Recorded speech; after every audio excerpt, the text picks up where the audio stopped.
early. So we're starting a little early compared to what we. Oh, here we go. Welcome and welcome. Don't know why I muted that. I didn't mean to. So we're starting a little bit early, not too early. But we were going to start August 1st, and I figured let's get a few of these orientations out and general introductions. So, welcome. We're going to start establishing the pattern of the course in these first few that we do. So, the first thing is we have the writings to discuss. So, everybody's got their book, or else you wouldn't be here. So you've got the book, and we've got different readings to do each week to go through this book. And like we said last time, it's going to afford us the chance to sort of cherry pick some major contributors that represent each of the major branches or camps that are in one of 8 different major fields in philosophy. So unlike our last course, which was really heavy and deep and profound and big lectures, and we read all of Zarathustra and all of Plato and all of this and all of that. Instead, on this course, we're going to do the opposite. We're going to do what we're calling academic philosophy. And there's pros and cons to both sides, but one of the pros of the pro of doing both of them is that you get the pros of both. And so we're going to be doing the pros of this academic formal approach, which means we're going to learn definitions of terms like a priori versus a posteriori and things like that, which are the sorts of things you would learn in an undergraduate degree in philosophy. It's the kinds of terms that usually philosophers are used to using.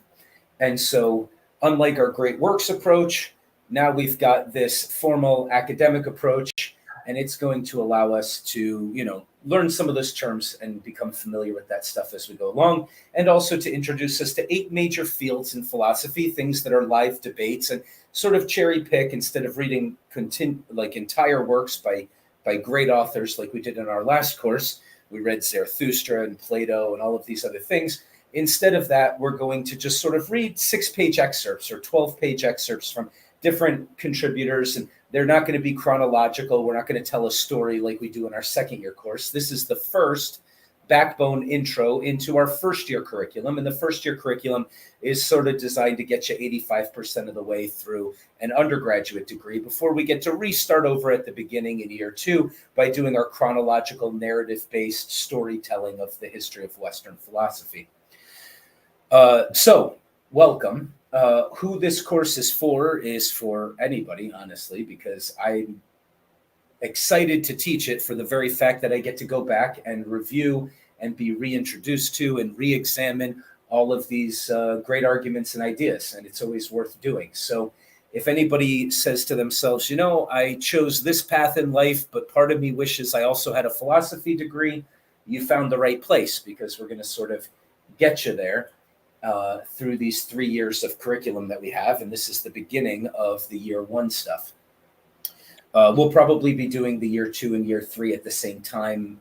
We're working out the schedule. I've gotten a lot of requests to do some of that heavier stuff again, and so we'll probably do that before we finish all of year 1, but let's get into the curriculum here for year 1. I hear a voice. Is someone desiring to speak? No. Okay. Well, that's fine. So you can use the private chat. You can use the comments section, which will appear in the live stream on YouTube. Eventually, I think a lot of this is going to be in a private playlist, but for right now, we're sort of leaving it open. So bear in mind that you don't know who's watching. If you want your face not to be on, that's fine. If you can use an avatar, that's even better, so that people can get used to you. If you decide eventually to use your face, then just do whatever. So one of the other differences between this course and the other course that we did is that this one is going to be a lot less, the last course was 95% me giving grandiose, large, profound, long lectures on deep topics, and we read through deep texts and we talked for many hours about those things. This course is going to be, my job is easier. It's more restricted. My job is first to make sure that we've all understood everything we're trying to read. One of the objectives as we go along is to not agree or disagree with anybody we've read without first understanding them. And so we're going to take as much time and pay as much attention as is necessary for us to understand all these things. And these things are the sorts of things that require a lot of attention. That's not for other people, that's for me, that's for everybody. Anybody reading these things should be paying careful attention. And so we're going to make sure that we've paid careful attention as we read through each of these excerpts. You probably saw the clip I put up earlier of me reading just the general introduction from the book, which is mostly what we're going to be discussing today. I intend on doing that every week and probably earlier. So I'll probably have it recorded a lot, maybe a week ahead of time so that you can listen to it at your convenience before we get together. I do encourage you to, you kind of have to have the book, and I encourage you to spend time reading the section on your own and taking your own notes so that you have lots of things to come and talk about when we get to the discussion, which is going to make up a large portion of the class, and it's going to be really fun. We're going to, this classroom is going to be a really great, here's a good way of putting it. Do you remember when you were 13 or 18, or maybe first in college, or maybe even younger, and there was just a time in your life where you were like a baby wolf sharpening your teeth with other young boys, and it was in the realm of argument. And I don't know, maybe some of you never had an experience like that, but often just like you learn to fight and you learn to, it's the play circuit in mammals, but you learn competency in the world through, play game challenges. That's why we play games. That's why we play chess and things like that. Well, there was a time in my life, at least when I was young, where I made really good friends with some other young, intelligent people, and we loved to challenge each other on anything, and we would just never let anything go, and we'd debate forever, and it was a lot of fun. Well, part of this class is going to sort of be that environment to some degree. We're going to define philosophy in this first class here. We're going to talk about many different definitions, then none of them are sufficient, but we're going to sort of get a picture of a working definition of philosophy that we can use. But one of the definitions that could be useful to use is it's actually best illustrated with a story. So there's a novel, a really great novel, and by my favorite author. And I think I told this last time, so I'll tell it shorter this time. In this novel, Akbar the Great, Akbar means the great, right? Allahu Akbar, God is great. Akbar the Great was great twice over, doubly great, greatness, greatness. Like New York City, you had to name him twice. Akbar the Great's the king of a great mighty realm.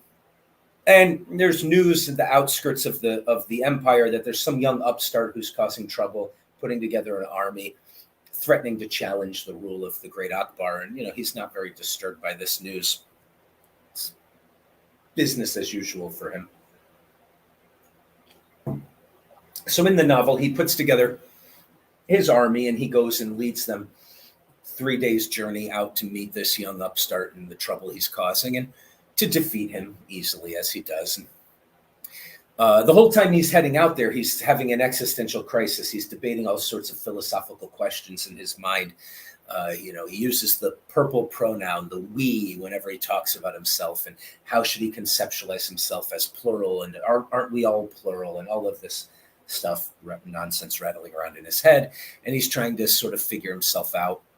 In any case, he gets there, he puts down the enemy, and they bring the captured captain from the other side, this young challenger, beaten in chains, dragged before Akbar the Great, kneeling on the ground, his young beard plucked out. And Akbar, daily business, has to go up and finish the job. And so he walks up to the young man and he says, seeing as you're about to be in paradise, why don't you tell us what you think you'll find when you get there? And the young man looks up at Akbar and he says, Sire, in paradise, the words argument and worship mean the same thing.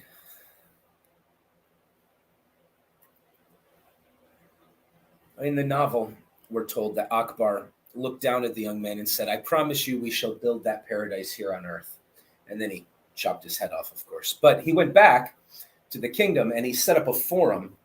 And, you could lose your life for saying the wrong sorts of things in a kingdom like this. You can't just go around saying anything you want. But inside this building, you could say anything you wanted. As long as you were backing it up with argument, everything was acceptable. You could say the king smells bad today if you want to, and you're not going to lose your head for it, because this was a special place that he decided to build, that paradise here on earth. Well, that's one of the ways of thinking about philosophy. It's a place where you appreciate argument against you. And the reason why is that maybe for a few very rare geniuses, and I doubt this is the case, maybe for 2 or 3 people in the history of the world, it was possible for them to accomplish great intellectual things alone. I doubt that that's the case, by the way, but it's possible. But for the rest of us Slavs, we can't just sit in our room rethinking the same things we think over and over again. We need to find someone with whom we respect, or to whom we have respect. We respect their intellectual integrity and their honesty and their desire to get to truth, and who maybe has a different perspective than us. And we give them our ideas so that they will be challenged, so that we have the opportunity to sophisticate, to revise, to alter the way we express, to maybe even change our positions. So philosophy can be thought of as the group attempt, or at least the 2-person attempt, the dialectic attempt, to get closer to the truth through argument and the rules of right reason. That's pretty exciting. I think that's pretty cool. That's absolutely going to be the spirit of this class. So what's going to happen is, if somebody is making an argument and you don't like it and you make your counter argument, I'm only going to interject if it seems to me that you didn't really understand what they were saying. That's not because I'm on their side. It's because I want to make sure that if you're right, that we know that you're right and that we understand why you're right. And if you're wrong, that we understand why we don't agree with you, or whatever, right? So most of the class is going to be a lot of really, really fun discussion. And I hope that you guys have come to share your ideas and to hear your ideas challenged, and to get the benefit of being able to have the opportunity to learn how to present your ideas differently, maybe think through your ideas in ways that you haven't before, maybe sophisticate them and take into account things that you never thought you had to take into account, so that will enrich and widen your ideas so that it encompasses more, maybe even revise your ideas or change them completely. I've done that a number of times. It's rare for anyone to do, but it's fun when it happens, where you say, "Oh, I've been wrong my whole life. Now I understand."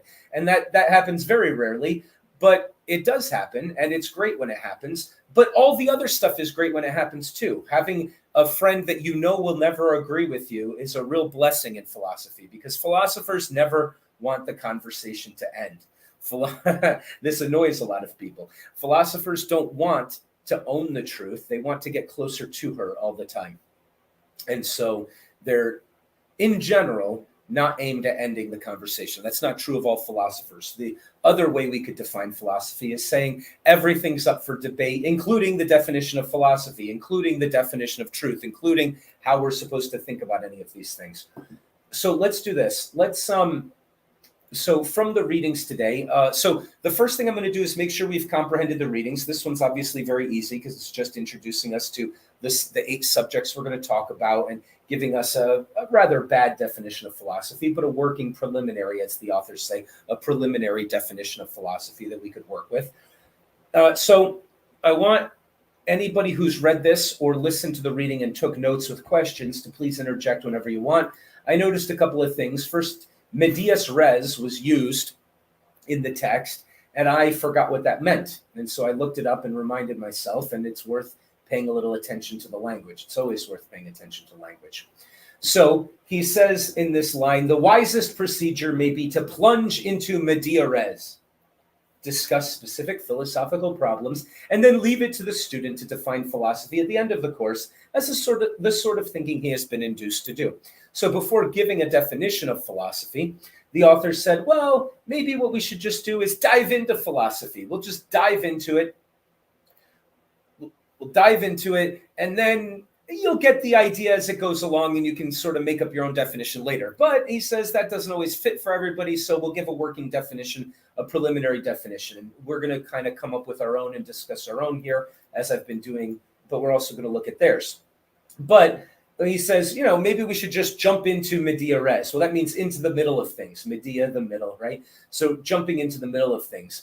It's a literary term. It's a term that can be used in different realms, but it's a literary term, right? Hamlet begins after the king is already murdered. You're already in the thick of things. There's the intrigue at court and the ghost story and all of that stuff. You're right in the middle of it. And then you have to learn later exactly how it came about and stuff like that. Same with Homer's Odyssey. You get 9 books where you're traveling with Homer or with Odysseus before you realize that his travels that you've been following have a backstory to them, right? Flashbacks are often used. So that's all. It's just a fancy and interesting word, media res. Its opposite is ab ovo, which means from the egg. Horace was the first to use the term. I got this from Wikipedia just now. This is kind of interesting. Horace was the first to use the term when he wrote about the historian of the Trojan War. He says, nor does he begin the Trojan War from the egg, ab ovo, right, from the beginning. But always he hurries to the action and snatches the listener into the middle of things, or the media res. So anyway, we're going to do occasionally, we're just going to look at fun vocabulary words that show up. There was another word, however, that's more germane to our purposes as students of philosophy, and especially of academic philosophy, which is what we're doing in this course, which is the term a priori, which they brought up multiple times while they were saying what we would be discussing in the 8 months that we'll be doing this, in the 8 sections, that we'll be reading. These big fields in philosophy. The a priori concept came up a number of times. Now, this is a word that many people have heard and many people have used, and many people know what it means. So don't feel insulted if I'm explaining this to you and you already know what it means. But it's also sort of an obscure word. It's an often misused word, and a lot of people use it when they don't exactly know what it means. So let's talk about it really quickly. This isn't the point of, we're going to have an entire section on a priori knowledge. So we're not going to settle any of this now, but we'll introduce the vocabulary and understand what it means. Put simply, a priori means prior to experience. The idea of a priori knowledge is something you can know even if you were just a brain in a vat and you've never actually had any experience. If we're just in a matrix and there is no physical world accessible to us, and all I am is just a dreaming creature in a machine somewhere, I can still know some things, according to those who believe in a priori knowledge, like the idealists or the rationalists. There's all sorts of different camps that believe in some level of a priori knowledge, and for different reasons. Now, there's other people and other philosophers, because everything is up for debate in philosophy, who deny that there is such a thing as a priori knowledge. They think all knowledge ultimately comes from sensory experience. So that's not a debate we're going to have right now, but this is going to help us to define the idea. So knowledge obtained purely through the use of the mind is a priori. And its opposite is a posteriori, knowledge which ultimately comes, at least in part, from the senses. Knowledge such as 2 + 2 make 4, or all bachelors are unmarried men. Those might be tautological, or they might ultimately rely upon empirical data or real-world experience. This is all up for debate. But it might be that that type of knowledge is obtainable purely in the mind, through the use of the mind without any experience necessary. And if it was, then it would be called a priori knowledge. Descartes believed his formula, I think, therefore I am, was knowledge that he had without having to rely on any experience in the world. He said, I could be a brain in a vat, I could be deceived about everything, I could be in a matrix controlled by a demon that lies to me about everything, and yet I, as a constantly deceived creature, must exist as a thinking thing, a thing with thinking capacity, something like that. Because I can't doubt that without doubting, and doubting requires thinking. And so it's an indubitable proposition. So we can disagree with that, and we can agree with it. None of this is supposed to be accepted by anybody. These are things that philosophers argue about. But to understand the definition is to just say, we don't have to agree or disagree with it. We just have to understand what people mean when they say a priori. Now, if a priori knowledge exists, and if a specific piece of a priori knowledge is about the world, meaning it's knowledge of the world that you got to without experience of the world, this is sometimes called synthetic a priori knowledge, which was a term coined by Kant, who I'm sure we'll read when we get to the section on a priori knowledge. Well, here it is. Kant suggested that an idea like the phenomena of the world must present themselves to me within a causal nexus was knowledge he could have about the world before he ever experienced anything, because he could reason in his mind that it would be an unpresentable world, an incomprehensible world, a world he couldn't consider if it was presented to him in any other way. And so he knows that the world must look that way. He was saying, I know I have blue sunglasses on, so therefore the world will look blue before I go out into it. Something like that. We won't have to get into that and to debate it. We don't need to fully understand any of that. This is just to help us understand the definition of a priori versus a posteriori, which is a great term. It gets used a lot, often misused, and it simply means knowledge obtainable without any experience, without any experience of the world, nothing empirical necessary. Again, there are philosophers who deny there is such a thing. There are philosophers who build their entire system off of such a thing. And people argue about everything in philosophy. One of the definitions of philosophy might be philosophers think everything is debatable. And so nothing in this course is going to be memorize these facts. It's going to be get introduced to the way we think and the way different people think and the types of arguments they employ and which ones you think are most powerful, and eventually contribute to the conversation yourself, right? Those are sort of the aims that we might be getting at. All right, let's finish up what we got from this general introduction.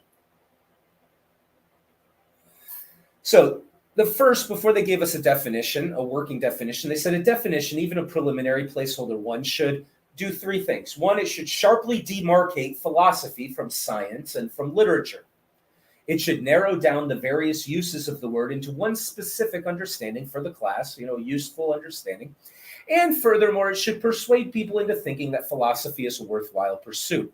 So again, all of this is debatable, but they said, look, if I'm going to give you a workable definition, it should do those three things. And then they give the definition: critical reflection, right? Thinking critically means looking for whether or not the ideas really hold up, trying to poke holes in them all the time, even if they're your ideas.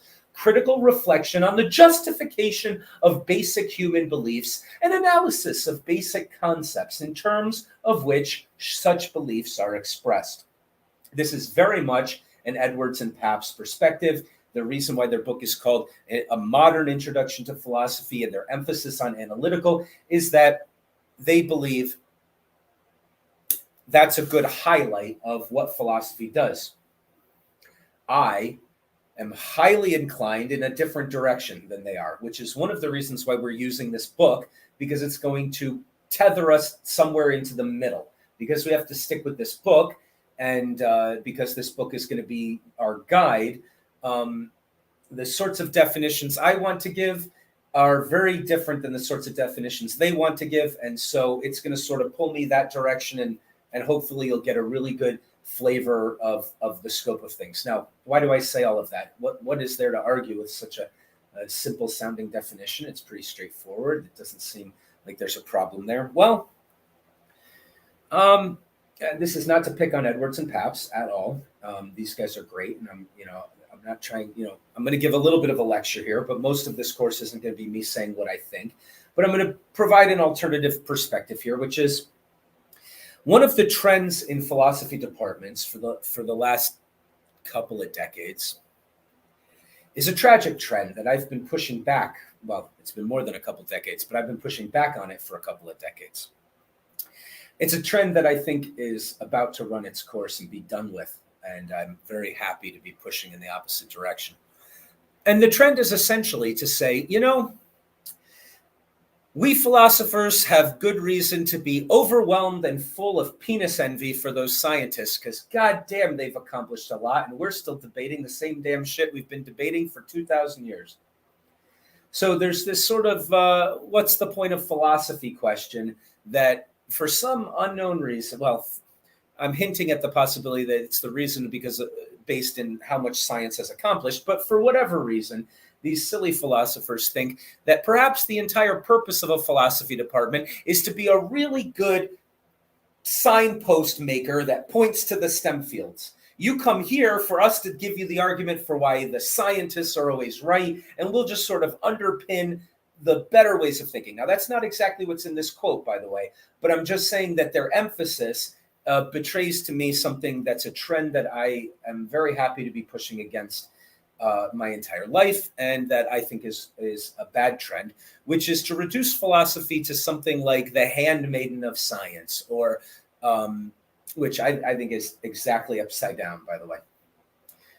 So when they say critical reflection on the justification of basic human beliefs, that's not just doing that. It's not fair to say that that's all they're saying, because that could be the same as having metaphysical justifications and say, well, you know, a lot of people take for granted that tomorrow will largely obey the same physical laws as today, which makes science possible. But how can we justify that? Is that really something that we can rely upon? And where's the argument for that? You're not going to find it in a microscope. You're not going to find it in an experiment. You got to come to the philosophers. They'll pin it down. They'll put the tent pegs in the ground. And then you can go back to doing your important work of science.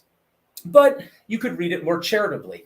One of the things we're going to do whenever we're arguing with each other or with anybody in this text, there's people in this text that we'll be reading that I very much think are wrong, and all I'll be doing is making sure that I defend everything they're saying until we understand it properly.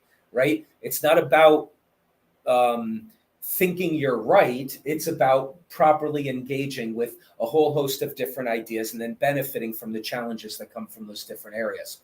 And one of the rules for that, when we're discussing with each other or when we're discussing with these authors who may be alive or may be dead, is a rule called the rule of charity. It's a logical rule.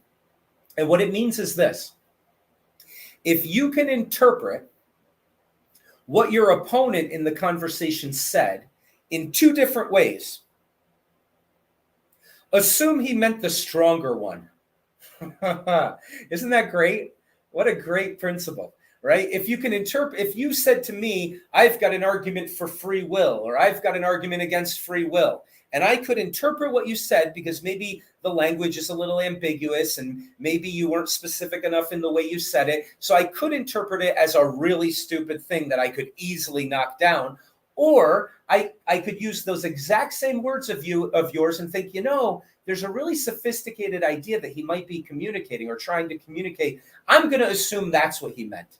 That's the rule of charity. Assume that your opponent means the strongest thing possible against your position and engage with that. Otherwise, you're being lazy and you're wasting your time and you're not really doing philosophy because you're not really getting the challenge that would be the most challenging to your perspective and the most encouraging for you to think better, which is sort of why we're doing this. So another partial, we'll give a lot of bad definitions of philosophy, and they'll all be partial, and then we can kind of piece them together. Another partial definition of philosophy might be something like,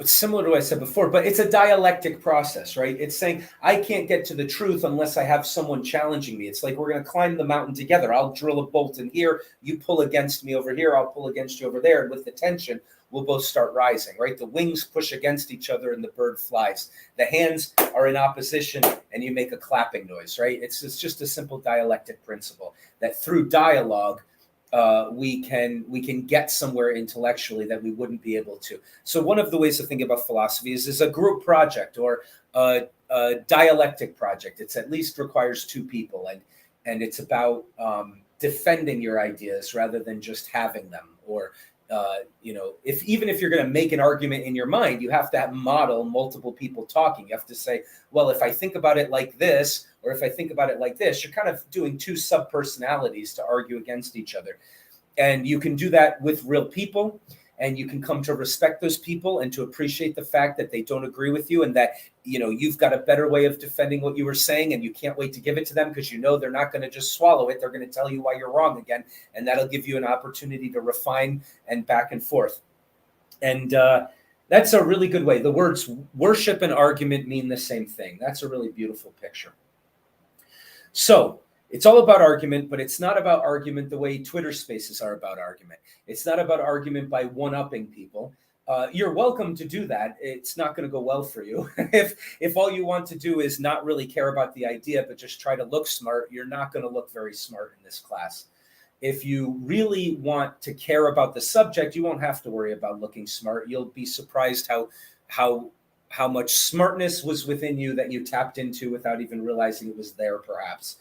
And so I encourage you to think about it that way. We'll talk more about that later. But in any case, let's look back at this definition. Critical reflection on the justification of basic human beliefs and analysis of basic concepts in terms of which such beliefs are expressed. Now, there's something else really awesome about that definition where it talks about basic concepts. So he said a good definition should separate science from philosophy, philosophy from literature, and all of that. And we're going to talk about that on our own to a greater extent than was in this text in just a moment.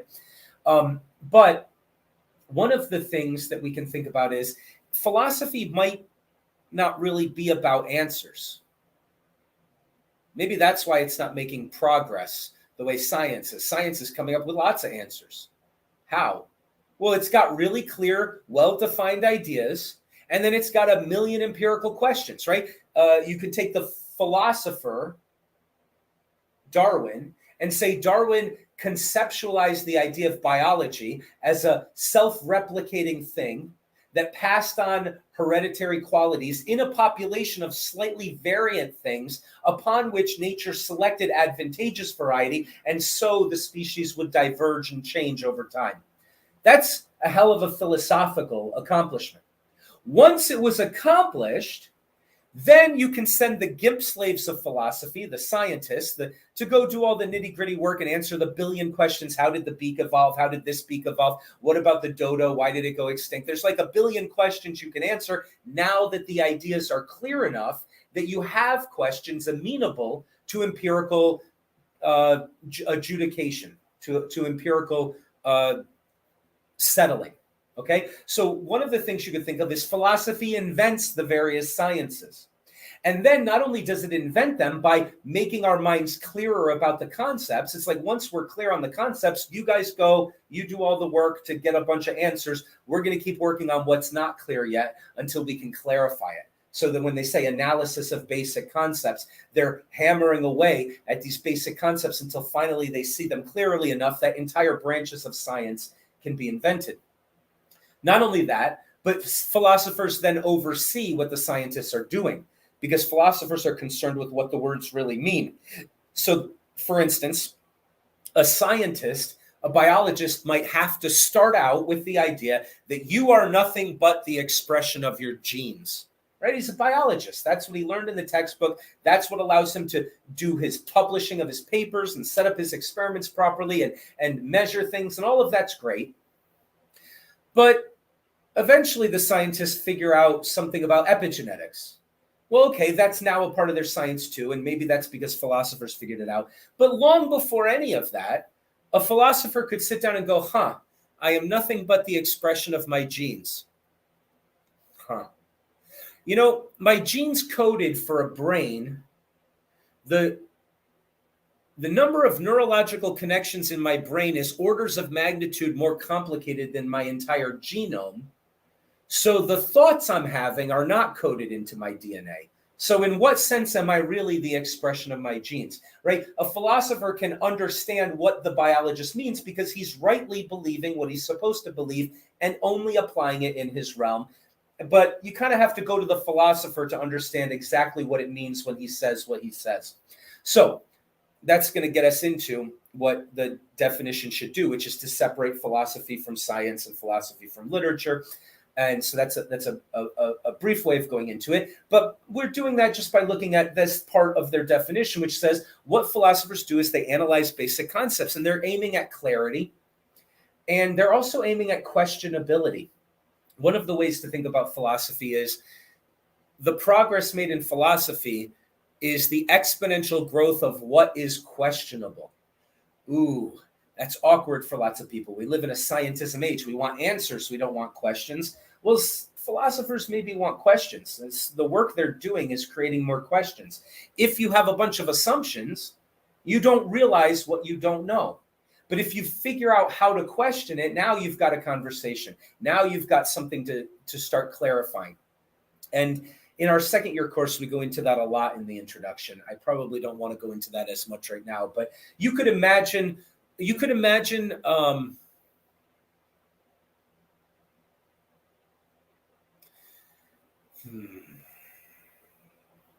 you could imagine a time where a lot was taken for granted. 150,000 years ago. God, I just don't know if I want to go into this whole hour-long lecture. There's a couple of great stories, but maybe we'll get into that later if it's appropriate. Let's keep moving on. So then the last thing he did in the book was talk about the 8 sections that we're going to discuss. So we'll briefly look at them again. In section 1, we're going to do determinism, free will, and moral responsibility. In section 4, because he introduced them out of order, but in section 4, it's, ethics. Is it possible? How is it possible? How, what are correct ethical judgments, right? So it's ethics. In section 2, it's science. Is that possible? How can you justify being able to do science in the first place? In section that was 2. Did I say 2? I got to remember they're not in order. So 1, 4, 2. In section 6, it's realism versus idealism. In section 3, mind and body. In section 5, it's the question of does God exist? And that's one of the more interesting sections. In section 7, it's a priori versus a posteriori, which we've already talked a bit about what that means.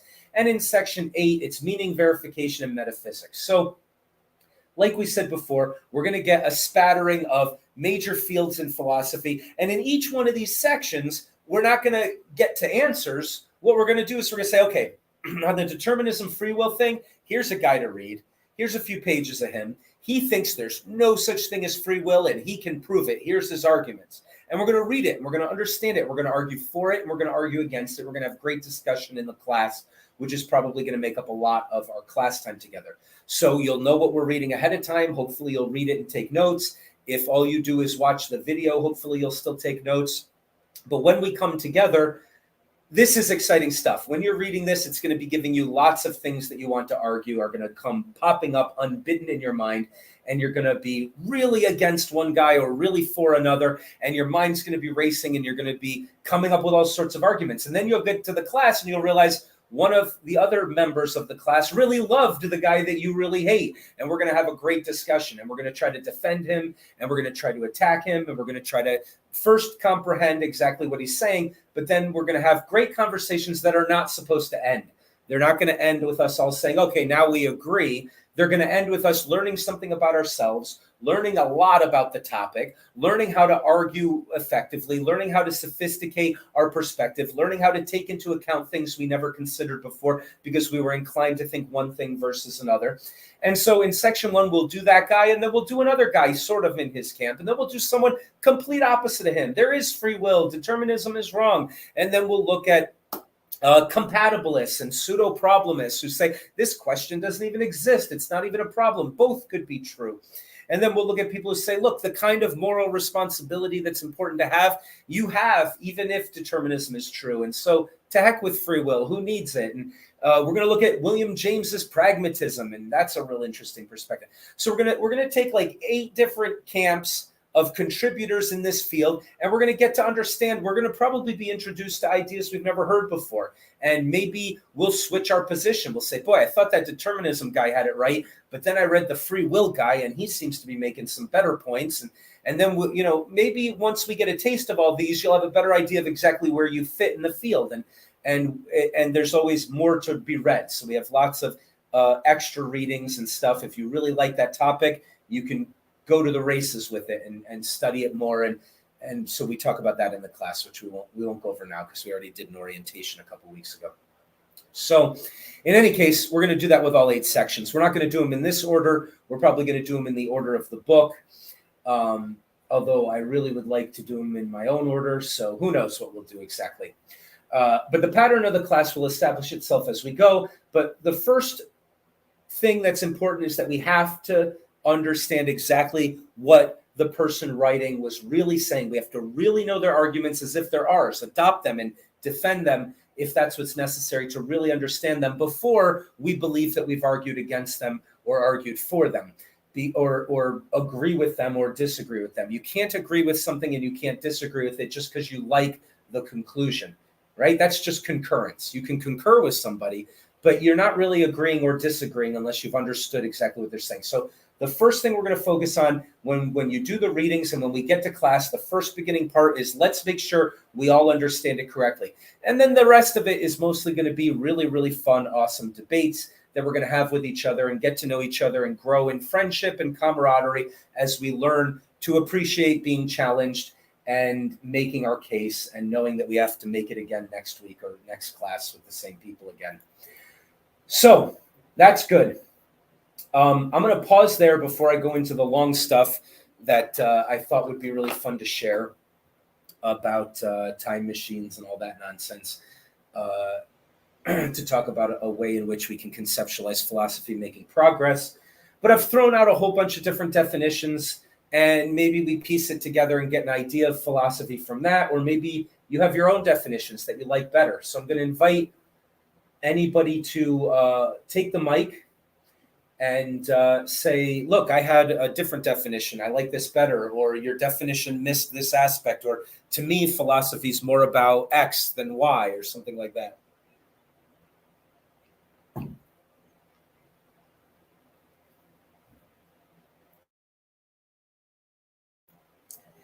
And if there's nothing to talk about, which is fine because we're not really into any of this yet, what we'll do is let's talk about a couple other things about philosophy that are kind of interesting. So there's this question.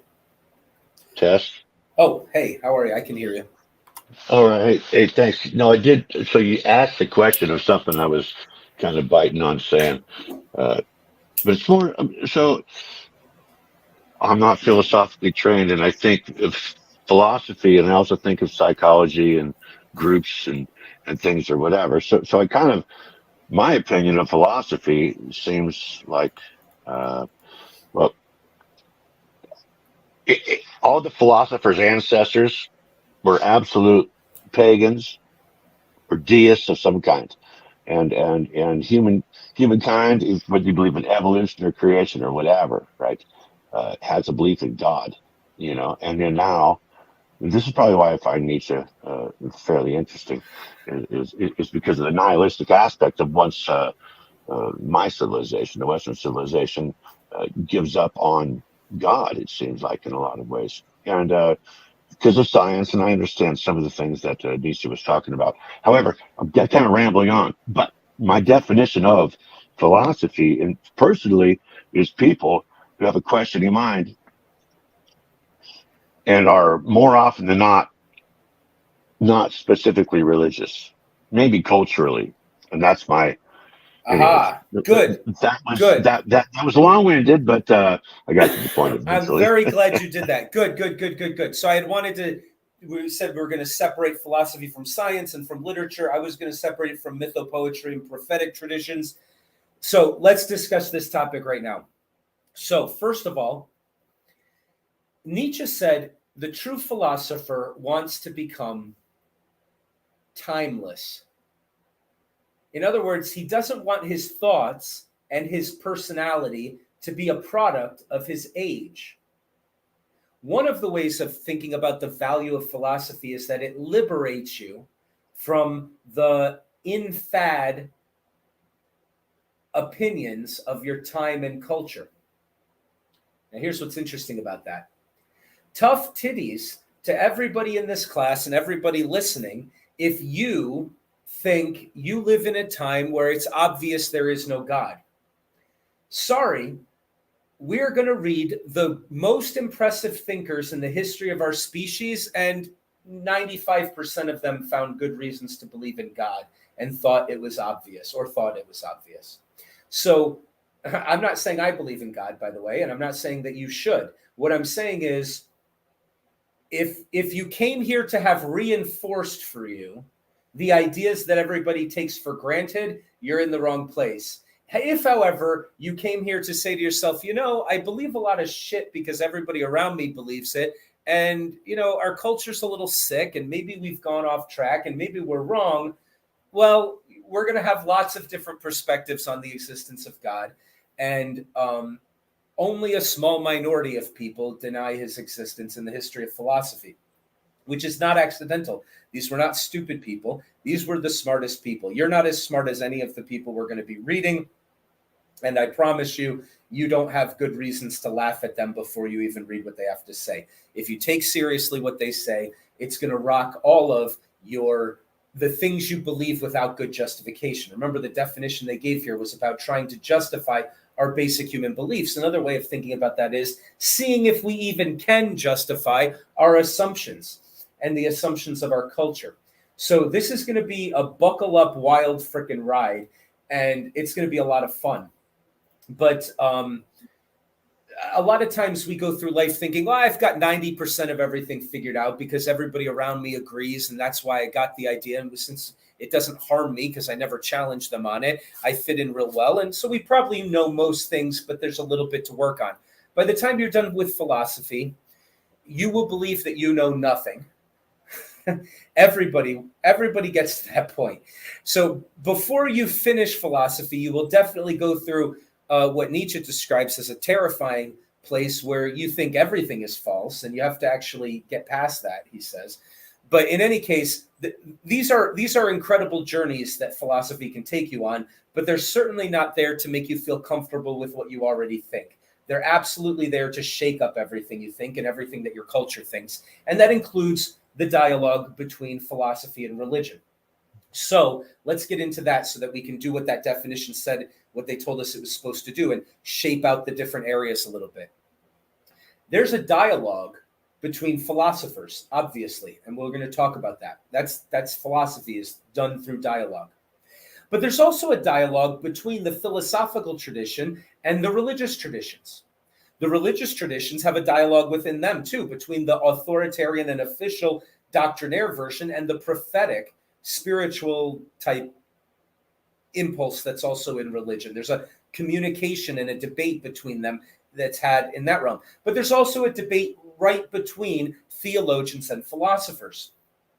There are theologians that we're going to read because they wrote books that were philosophical. They weren't writing theology, they were writing philosophy, and they knew it. And the reason why we know it's philosophy is that it's all argument-based, and none of it is, well, the Bible says this, so therefore this.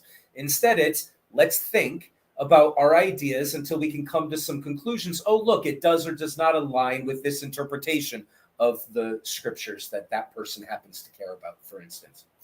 There are other philosophers, like one that we probably won't be reading in this class, just because we're probably not going to read the last one I was just talking about. That was Aquinas. But there's another philosopher, Ghazali, who was a theologian, and he became a philosopher just to write a book proving with argument and no appeal to scripture that all philosophy is completely worthless and all you should do is read the Quran. That's a bad summation and it's unfair a little bit, but that's basically the gist of what you're getting there. Now, that's a hell of a thing because he wrote philosophy. Those were arguments based on thinking and reasoning and no appeal to the authority of scripture. So that's a hell of a thing. Then there's other philosophers who, Kierkegaard, who we also probably won't be reading much of in this course, but he's in our later courses and he has a big role in our third year courses,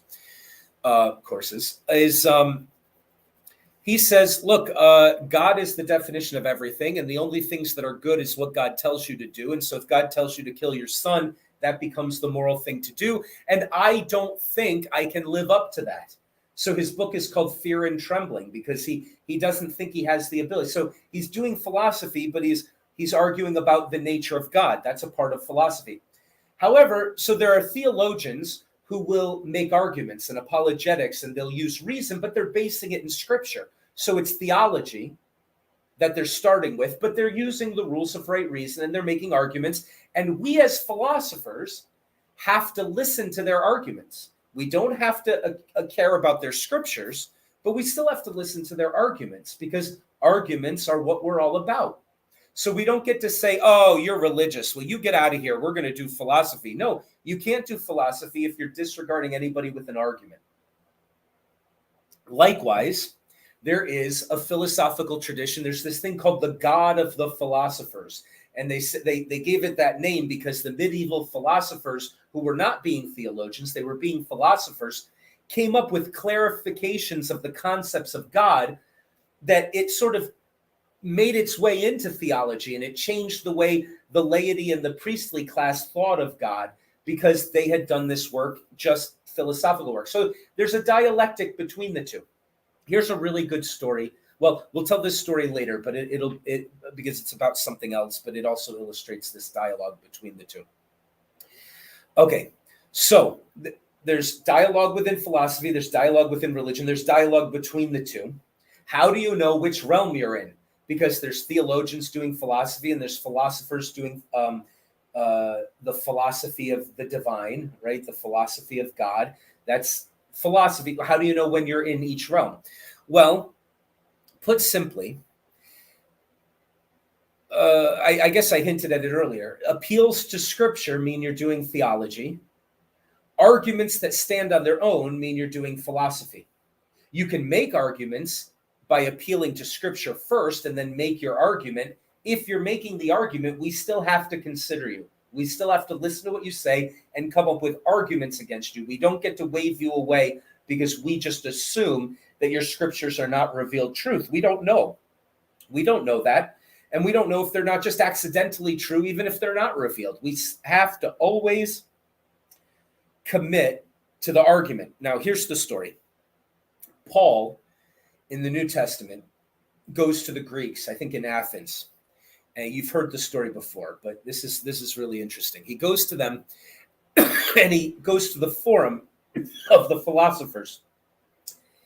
And he goes to preach Christ crucified and tell them the way to eternal life. And he does, and they listen to him. He comes into the forum and he preaches the gospel. He does it with some very nice rhetorical tricks. Oh, I see how theological and pious you all are. You care about the gods. That's a wonderful thing. I noticed a statue in your town to the unknown God, and I've come to tell you about that God. So he's psychologically, persuasively setting it up in a way that it can be accepted and whatever. He does his speech. Now, according to Paul and according to the New Testament, there were three types of responses from the philosophers in the forum.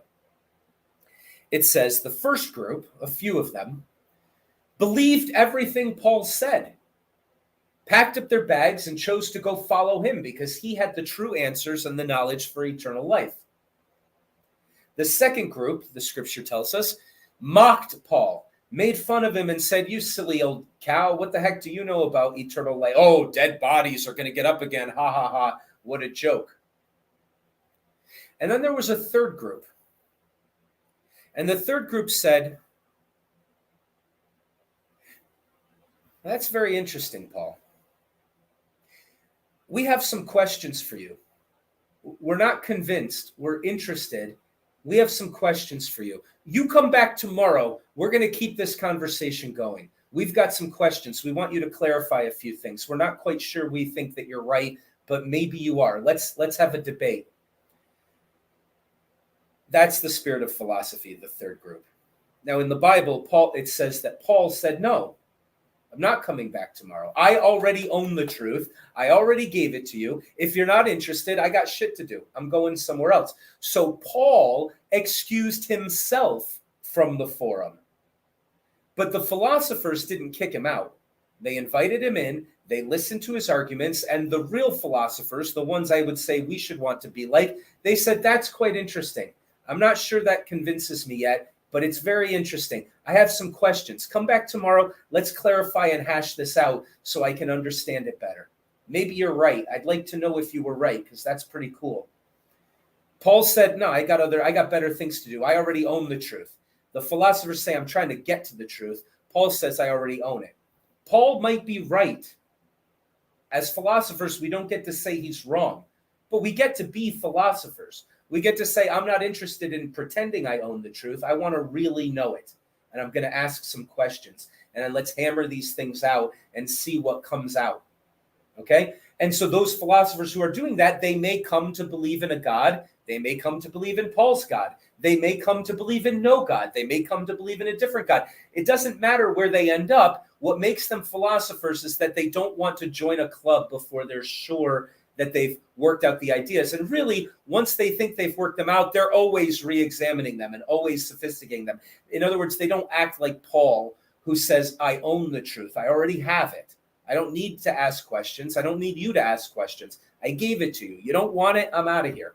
That's not philosophical. So the difference between Paul, and again, he could be right?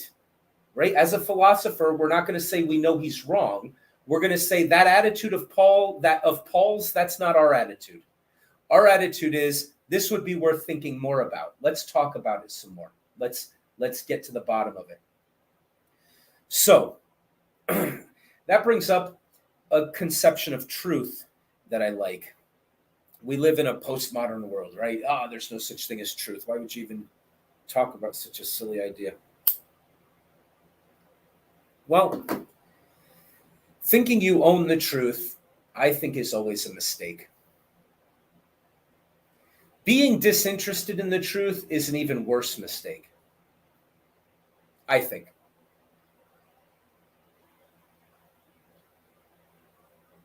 That post consider their perspectives as well. We're not dismissing people ahead of time, but the postmodernist attitude seems to me to be something like a young man who tried to woo himself a wife and failed so much he decided to give up on women altogether, or something like that, right? Whereas the Paul attitude is, I own this bitch, she's mine, and I think that's a mistake. I think you're in for a bad fall if you think you own something like the truth. There's another way of having a perspective on it, which would be something like, I never really get to the end of my marriage. I never really get to the end of my friendship with a good friend who I appreciate and love his approach to truth and his goodness and his honesty. And we always get to, I never wake up one morning saying, oh, this person can't surprise me. They're like a simplistic program. I run it as a subroutine on my computer system. And everything they're going to say, I know ahead of time, and nothing they could possibly do could surprise me. That's not how relationships work. There's three kinds of relationships you could have with a person. You can be their master, dominate them. You can be their slave, or you can negotiate with them. You can wrestle with them. You can have a back and forth and smack together and see the sparks fly and learn about their differences from you and learn about yourself by realizing not everyone's like you. And you can build relationship, and that process never ends. And one can think of the truth as something that you're trying to have a relationship with. Socrates thought of it that way. Descartes thought of it that way. Christ famously said, I am the truth, right? You have to know me, right? So there's lots of different thinkers in different realms who conceptualize truth not as a proposition that maps onto the world that I believe for good reasons. So now it's my knowledge and I own it. They think of it more as a never-ending getting. I want to be more intimate with you today than I was yesterday. I want to know you better every day. And that's a really good working approach, I think, for philosophers to say, let's not think we own it. Let's not pretend we have all the answers. We don't. Let's just admit that we don't. And it's okay, because most everybody else doesn't either, and probably nobody else does for all we know. So why don't we instead get closer to her instead of despairing and running away and saying, what's the point? I don't own the truth. And instead of pretending and mocking the truth and posing as someone who owns her, why don't we be honest enough to just try to get closer all the time? And when that is your approach, everything about debate, everything about argument, everything about belief and truth and knowledge and your conception of the world, all of that takes on a radically different perspective. It becomes an act of love. It becomes an act of passion. It becomes, an erotic pursuit. It's a philosophy. It's the lover of knowledge, right? The philios sophos. This knowledge is sophos is knowledge. The filio is love. It's not eros sophos. It's not erotic, like I said, although I think it can be. It's philosophos, which means the love, the passionate pursuit of something that you don't ever really feel like you own. And if that's your perspective, conversations go from awkward and difficult and, oh, this is uncomfortable because someone's going to feel upset, and scary to beautiful and the whole purpose of life. And what would be a better way to spend an evening till 3 a.m. than smoking and drinking and talking about the nature of love or the existence of God? What could be better than that? Every time we do it, you challenge me further and we get closer and closer to something sophisticated and more refined. And who the hell would want that to end? So that's a pretty awesome way, I think, of approaching it. I think if you decide to approach it that way, you're going to get a lot more value out of your philosophical pursuits than, it's funny because we're surrounded by people who are pretending they know more than they do. And often when we start out in life, we think, oh, I'm insecure now because everyone's pretending. I got to pretend. Oh, I think this. And so just give it up. Give up pretending you know more than you do and bask and bathe in the ocean of questions. Let's say, okay, we all take for granted this. Somebody, give me a question. Give me a way of prying it up. Give me a way to challenge it and fall in love with questions instead of answers to some degree. Now, that doesn't mean it's wishy-washy, right? That's the postmodern perspective, which is whatever you feel like, and it doesn't matter. That's not what we're saying. That's the other extreme. What we're saying is fall in love with questions because you want the truth. You're really trying to get closer and chase her, like Apollo chasing Daphne. That's a bad metaphor, actually. But you're pursuing her. Oops, my computer went to sleep mode. I think you can still hear me, but give me a second to unlock it. Okay, so in any case, I think that's a good, you can still hear me, good. I think that's a good way of conceptualizing it. That's the way I conceptualize it. I think you'll get more out of it if you can think of it that way. And that, again, that doesn't mean you end up in a relativistic, wishy-washy kind of a world. You actually get closer to something by pursuing it rather than pretending to yourself and pretending to others that you already have it when you yourself know you don't and everybody around you knows you don't. This is a better thing to do. Let's go chase her like we're in love with her, and let's see how close we can get to the truth. We might even be able to formulate a relationship with her. Well, at least some of the thinkers think that's possible.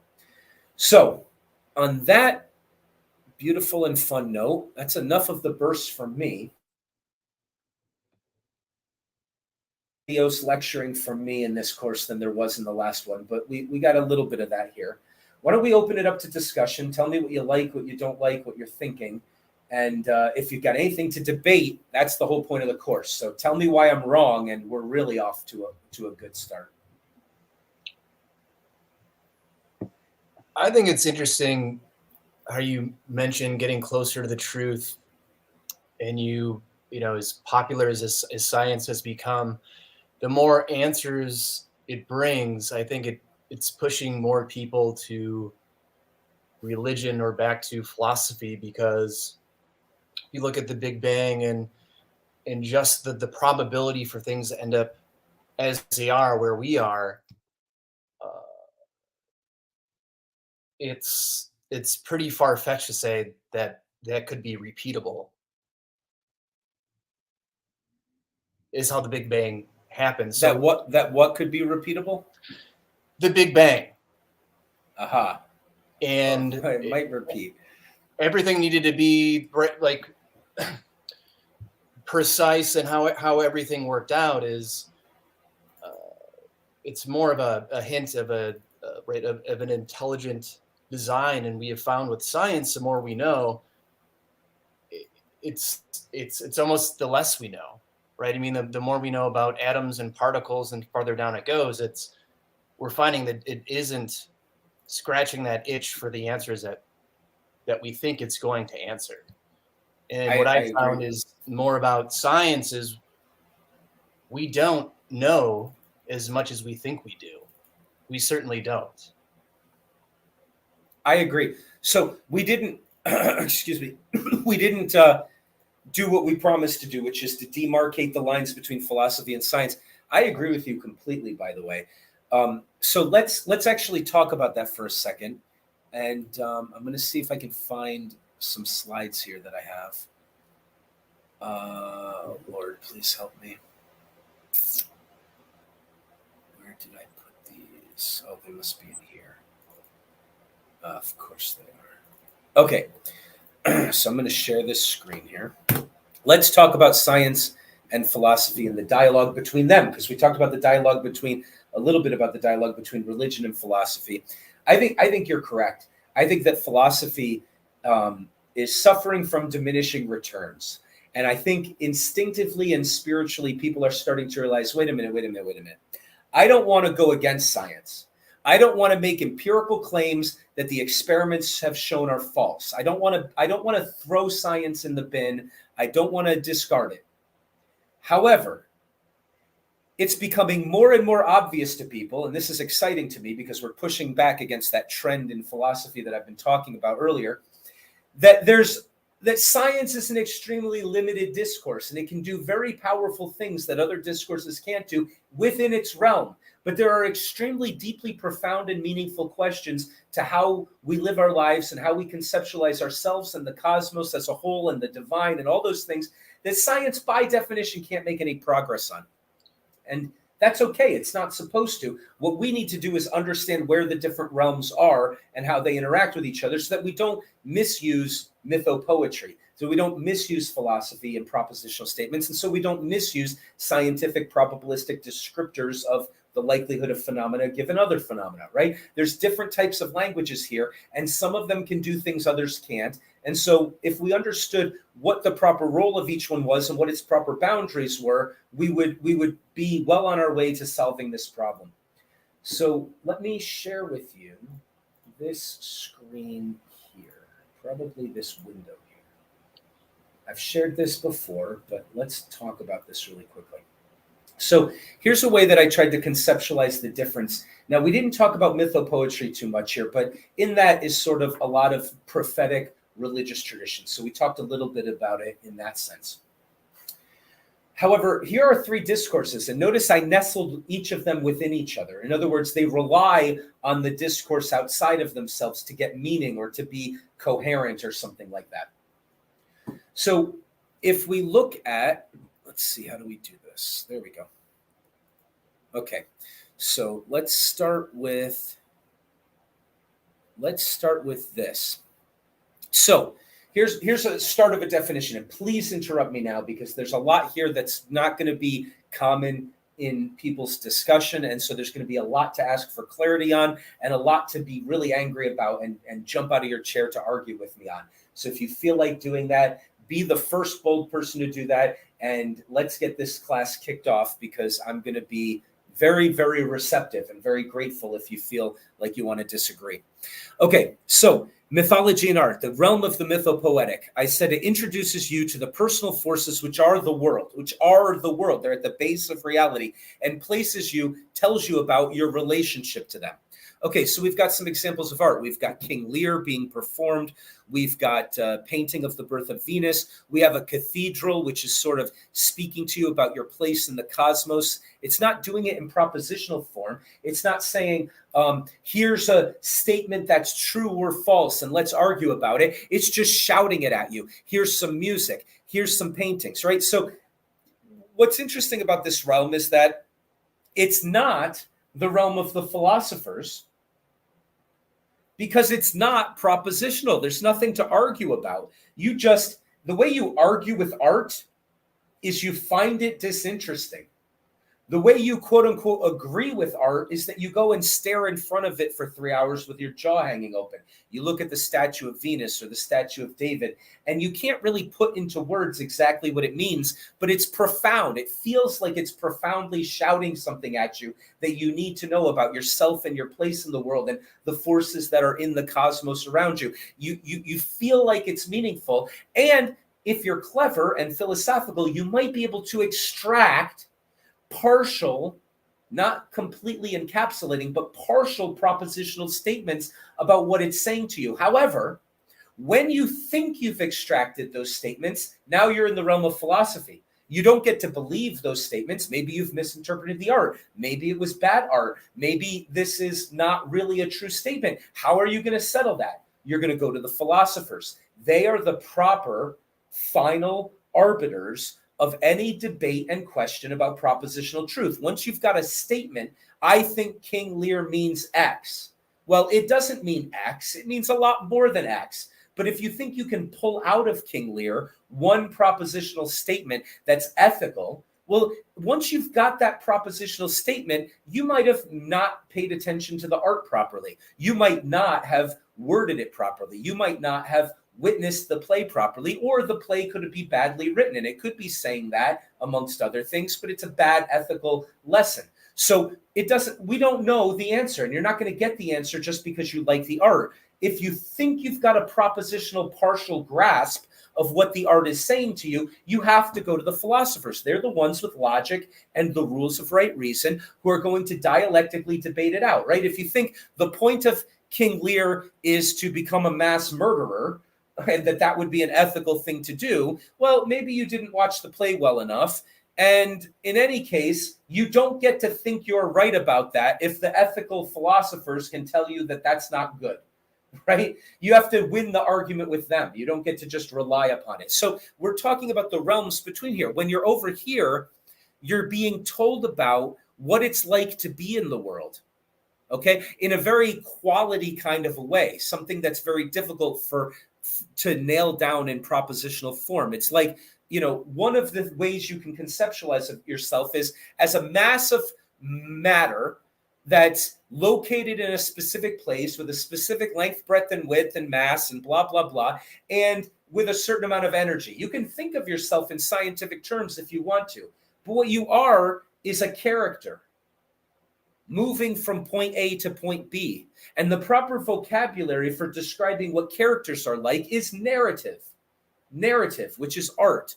Okay, so you can go to try to listen to the music, stand in the cathedral or the castle to learn about your place religiously or politically in the cosmos. You can stare at the paintings of the forms of beauty and lust and rage and war and all of the paintings that tell you about the forces that exist in the world before you were born and will exist after you're dead, the immortal deities that sort of float above the rest of us because they're always here, and they can possess you. When you're possessed by Venus, you don't act in the same sort of way that you act when you're not. When you're possessed by rage, you don't even look like yourself. You look more like anybody else in the moment they're possessed by rage. So you go to these artists and these mythopoets and these prophets to sort of be introduced to the world in a personal way. However, if you're going to think hard about whatever it is you're thinking about and you turn it into something propositional, now you're in the realm of philosophy. In the realm of philosophy, you can answer questions or ask questions or debate questions like, how shall we live? What is the good? What is being as being? What are all these scientists on about? So there's all these philosophical questions, and we're going to be exploring a lot of them. You could say cause means nothing without effect, right? You could try to clarify your concepts in this realm by using words and debating them and sophisticating them and clarifying them. Okay, once you've got your ideas clear enough, maybe you can invent a science. Now, what science is going to tell you is not, hey, you're a fella, and here's some other characters in the world, and here's how you should relate to them. Here's how you relate to the people in your family, the community as embodied in a mythopoetic tale, what you owe to society, your relationship to nature, your relationship to the divine. Like, this is trying to orient you in proper relationship with those things, but it's not articulatable. If it was articulatable and propositional, then you'd be here. And in the realm of philosophy, you can deal with a lot of those same questions, right? How should I think of God? What should I do in being responsible to nature, right? You can have all of the propositional debates, the analytical dialectic conversation. That all happens here. And these are the proper adjudicators of that. Now, if in this realm, or in this realm, you think you've extracted something empirically true, something true about an empirical world, now you're in this realm. And you don't get to believe that you're right about those things unless you debate the scientists with their rules of their language, which are basically the rules of right thinking with the added requirement that you regard as meaningless anything that doesn't, in theory at least, have an empirical consequence. So the scientists are sort of like philosophers enchained, where they're only allowed to consider certain things. They can't consider lots of questions that the rest of philosophy can consider. They're only interested in what you have to say, if what you have to say if it's believed, there's a measurable consequence that we could verify or falsify that idea with by looking carefully at what's actually happening around us. Okay, this is, I think, one of the coolest things I've ever made. I really, really like this way of conceptualizing the different realms. And notice that this one relies upon this one, and this one, for its direction, actually relies upon this one. These are, I think of this realm as very broad and very far, but not very, it doesn't build up very high. It might be very profound and deep, but it's like a deep ocean, and you're not really building on there. Whereas the philosophers are sort of going out into the forest, and they're chopping down the trees until there's enough of a clear area. I'm so confused. Where there's enough of a cleared out area that then the scientists can start acting like engineers and building with those clear ideas and in that clear space. So they're all relying on each other, and they're all communicating with each other. And the mistake is to think you have mythopoetic truth when you're doing philosophy. Although many philosophers will dance in that realm. Nietzsche did, Socrates did, right? So sometimes what they're doing is mythopoetic. But it's wrong to think you have propositional truth because you interpreted the painting properly. No, you think about a child who watches Pinocchio, a 4-year-old child, and then in the morning they rewind it and watch it again, and they watch it 3 times during the day, and they watch it like 80 times a week. It's like, what the hell is this child doing? Something is telling the child, this is really meaningful. This is really valuable. They can't tell you what it means. They're just fixated on it. For good reason. It is telling you who you are. It is telling you what it's like to be in the world. It's telling you you've got an immature conscience and you need to experience things, and there's liars out there, and if you lie, you'll go down a bad road and become a jackass. If you establish a relationship with the truth, you might become real. I mean, that's what it's saying. It's saying more than that. I'm not reducing the art to propositions that we can't communicate without propositions, right? So I'm not saying that's all it means. I'm saying it means at least that much, right? Jordan Peterson famously said, it means that you must go into the depths of the ocean and rescue your dead culture, your father, from the belly of the beast of nihilism. It's like, okay, yeah, it means that. It means all of this, but it doesn't mean just that. It means at least that much, or that's the clearest way I've been able to extract its meaning. And I don't get to say it means exactly that because it's inarticulatable. The only proper language for saying what it really means is to watch the damn play, stare at the damn painting. That's what it means. And that isn't in words that are propositional.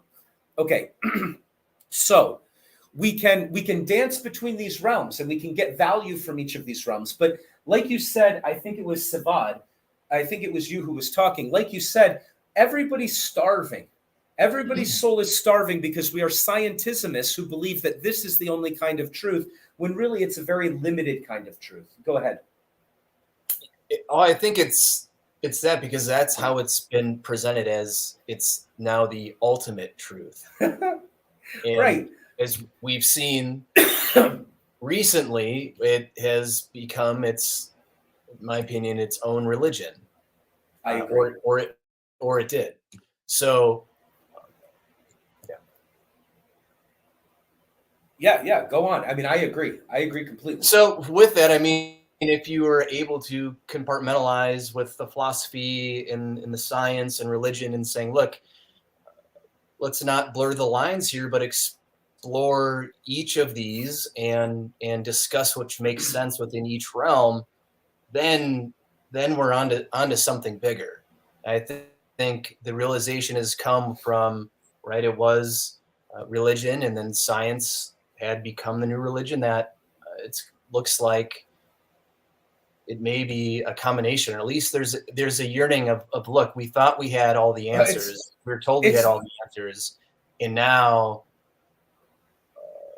we're looking to, at least it's going to be a combination of something, a combination of the philosophy, combination of science, combination of religion, or at least going back and of an overview of saying, look at the mistakes that have been made. Look at the arrogance, or how, right, of thinking that there is only one way. Yeah. Yeah, I agree completely. And like you said, it's our new religion, but it's all.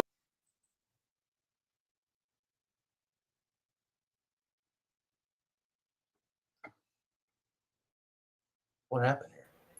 I'm sorry, I didn't realize that when I removed one at a time each, I was going to remove us all that way. I didn't realize you couldn't hear me still. I'm sorry. So yeah, it's trying to be the new religion, and it's doing a really shitty job because it's not the proper vocabulary for that sort of a thing. Let me give an example. Right. That's nothing to do with divinity and theology or anything complicated like that. Science, in order to be as powerful as it is, man, you're not going to get an iPad and you're not going to get to the moon without science. Let me tell you, that dialogue right there, that inner circle, that is powerful, and it can do things that the other ones can't do. Absolutely. I don't want to throw it away, and I don't want to outrage it. I don't want to believe empirical claims that go against experiment. But it's very limited. How limited is it? It's so limited that what makes it so powerful is that it banishes, before it starts, all consideration of anything subjective. That's why it's so powerful. It objectifies the world. But that's a fiction. The world's not actually made up of objects. You're not actually outside of it like a creator with it on a work table measuring everything. You're in it. You're a part of it. And it's like something to be. And you can't consider that at all in science. But of course, that's true. So this is how obvious it is. This is what's so amazing. You can go 700 years into the future, and you can take all of the scientific texts on eyesight, color, spectrums, wavelengths, everything to do with light and the perceiving of light. You could have a fully complete science on it, and that science will tell you nothing about why it's like something to see green or what it's like to see green, because that's subjective. But it is like something to see green. It's not just a message. There's nothing about the wavelengths that's green. Even if your neuroscience figured out a spectrum generator part of the patterns of your brain, the greenness quality of it is something you're not allowed to consider when you're doing science, because you have to objectify everything. So that's fine. That's what makes science so powerful. What's absurd that the scientissimists do is after they're done with all of this, they turn around and they go, oh my gosh, my science didn't discover why it's like something to see red. My science didn't discover free will. My science didn't discover a soul or consciousness. No, your science didn't discover those things because you can't do science by considering any of those things. You have to banish those things from consideration to do science in the first place. That's not you concluding that they don't exist. You've done no experiment to show that any of those things don't exist. And every individual on the planet who's not an NPC has immediate, constant evidence that those things exist. It's like something to see red. It's like something to feel pain. Those are things that science will never have one word to say. And that if you don't understand that that's true, that's accepted. That's understood to be true by almost everybody. So maybe I'm not being clear enough on it. What I mean by the quality of what it's like to see red is I'm not a Terminator and I get a message wavelength 440 nanometers, right? No, I see something that is tied to emotion, but it also just has a quality, right? You could maybe figure out how it's tied to emotion through neuroscience, but it has a quality. So the qualia argument helps us to understand how limited science is. Furthermore, you're not going to get to the moon without science. But you're also not going to get to the moon unless you dream about going to the moon first. Okay? Nietzsche had a lot of really interesting things to say about how science emerges out of these other things, sort of the way I'm showing it here. Although he said, look, I'm going to offend you scientists even more. He was really good at offending the scientists. He said, listen, how much science would there be if there wasn't the desire for hidden and forbidden knowledge? Witchcraft is what bore your science into being. Your science was born out of a desire for hidden ways to manipulate the world. Your science started as alchemy, not accidentally, but because that's what it is in its nature. That's very, very different than what people like to think of science as. So anyway, he said a lot more about science. He was very, very much saw through the limits of the scientismist approach. and all of that. And we can talk about that some other time. But let me shut up and see if there's any responses, and then we'll further flesh out this this graph here. So I guess in short, I just agree with you. I agree with you a ton on what you're saying. So like you said, if we understand where these realms are proper, we won't make the mistake of looking to science for a certain kind of answer, or for thinking we got a scientific answer by looking at art. If we can understand what the language is good for, think of it as science is this really tall pillar built on these wider, shorter pillars of philosophy, built on a really solid ground. You're not going to knock out the ground and the pillars underneath, and science will still be standing. That was Nietzsche's point. And also, science didn't just come out of nowhere. It relies for its clarity on philosophy and for its direction on the meaning that you get from something even more profound than that. Okay. Now, in each of these realms, words mean something different. So first, truth. The arrow flies straight and true. I will be true, my darling. This is a mythopoetic understanding of the word truth. Now, there's an analogy between the different definitions, but truth in the mythopoetic realm is I am an integral person. What you think of me as is how I am when you're not around. Or I am aiming at something, and because I am well put together, I am going to hit my mark. Right? True has something to do with being oriented in the world properly so that the deities or the forces or the spiritual elements or the emotions or however you want to conceptualize it, they're not going to distract me. They're not going to take me down. I will fly straight and true, or I will be true, or be true, my darling, something like that. It's about being in the world in an integral way, something like that. Okay. It's ultimately inarticulatable in propositional form. We already said that about the mythopoetic. Philosophy. It's the acceptance of, all right, so so I don't know why this went from truth to other things, but let's just do this chart and then we'll get to defining the words differently through these things. So philosophy is acceptance of clear questions and rejection of confused questions, propositional statements, articulatable in analytical language, potentially affirmable, right? So that's what we've been saying. Philosophy is something like debate with statements that have a true false value to them.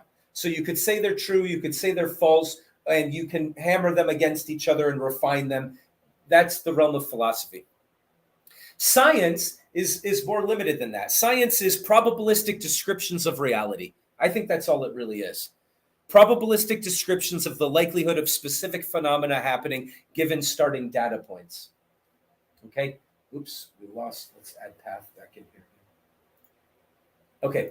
So science is even more limited than that. I could be wrong about this, but my view is that science is nothing more than probabilistic descriptions of the likelihood of phenomena X happening given phenomena X, Q, Y, and Z. It's something like that.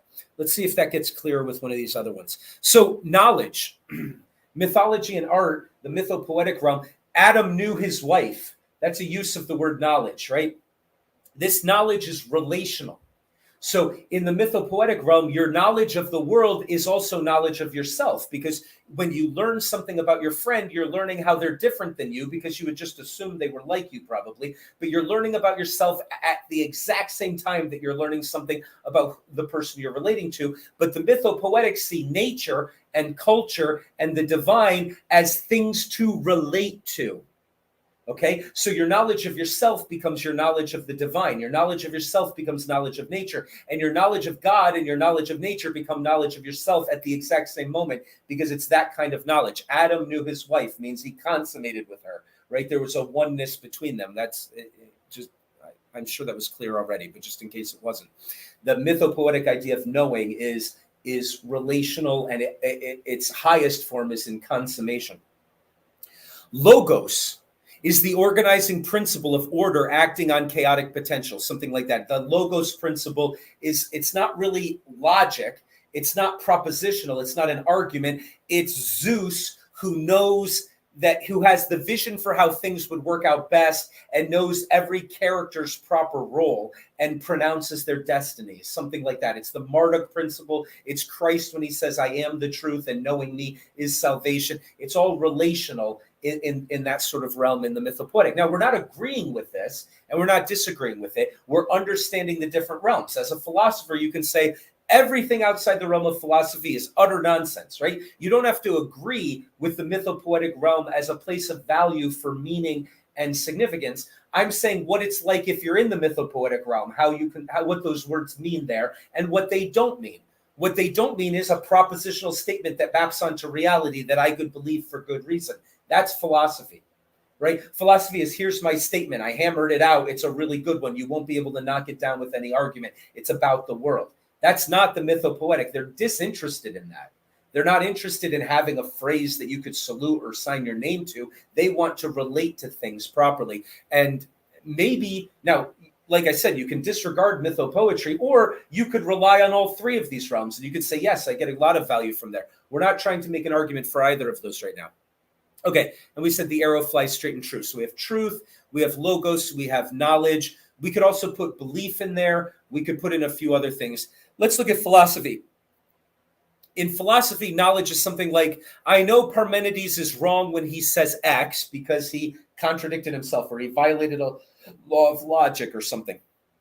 The dialogos is how we develop our thoughts, right? So the logos is something different than mythopoetic, but dialogue, us arguing with each other with these propositional analytical statements that we can hammer out, that's how we make progress in philosophy. So the logos is analogous, right? These things are all analogous to each other in one way or another. And we can go back to how truth and knowledge, even in the science realm, are analogous to the mythopoetic, which we will in a second. But they have different definitions because they're in these different realms. They kind of mean a different flavor.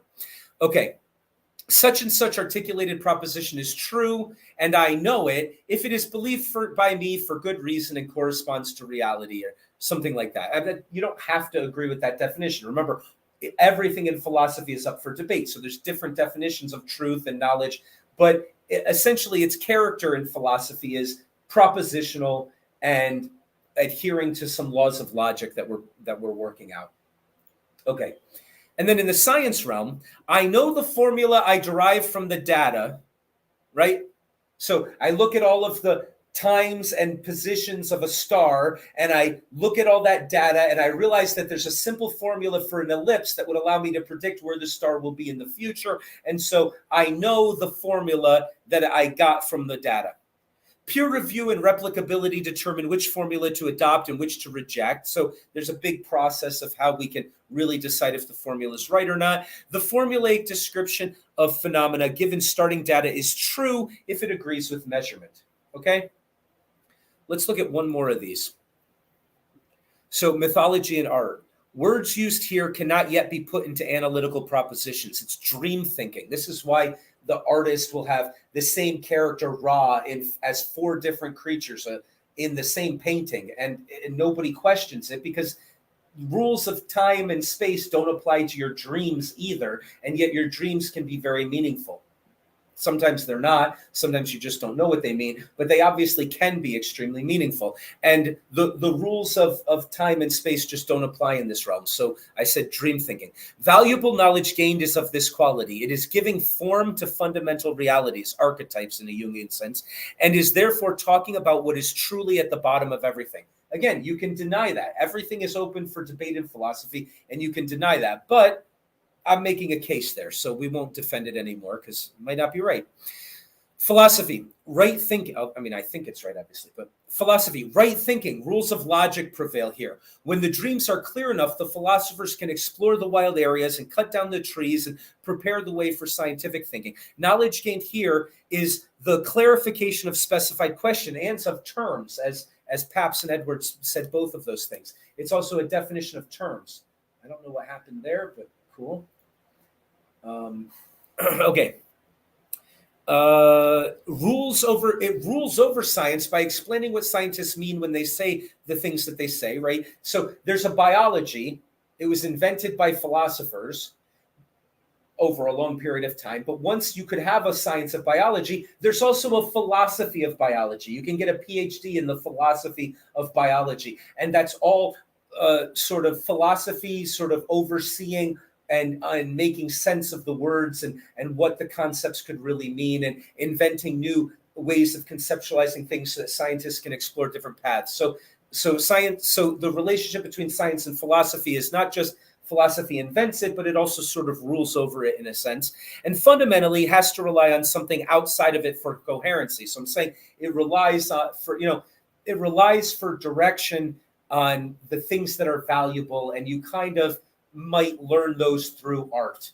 Art might be the appropriate language, all the different types of art we talked about for getting at something like that. Although there are a few philosophers who synthesize mythopoetry with philosophy, and we studied them in our Consummate Thinkers course, which was the philosophy course that kicked off doing all of this other stuff. And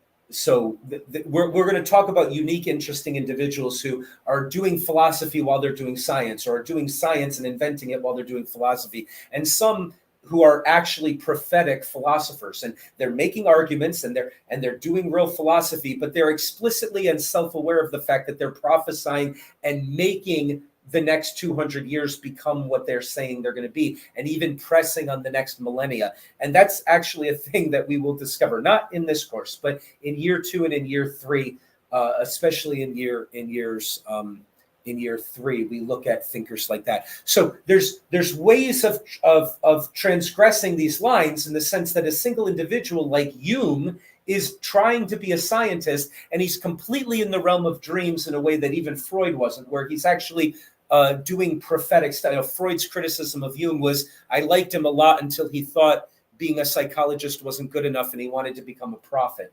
It's like, well, that's a great criticism, except that, Jung kind of did that. And, he might be right or he might be wrong, but he certainly went into synthesizing science and mythopoetry. So we're not saying that, you can only do one or you can only do the other, but we're saying let's get the definitions of these realms so we know where we are and how to properly do what we're doing. And what we're doing in this class is philosophy.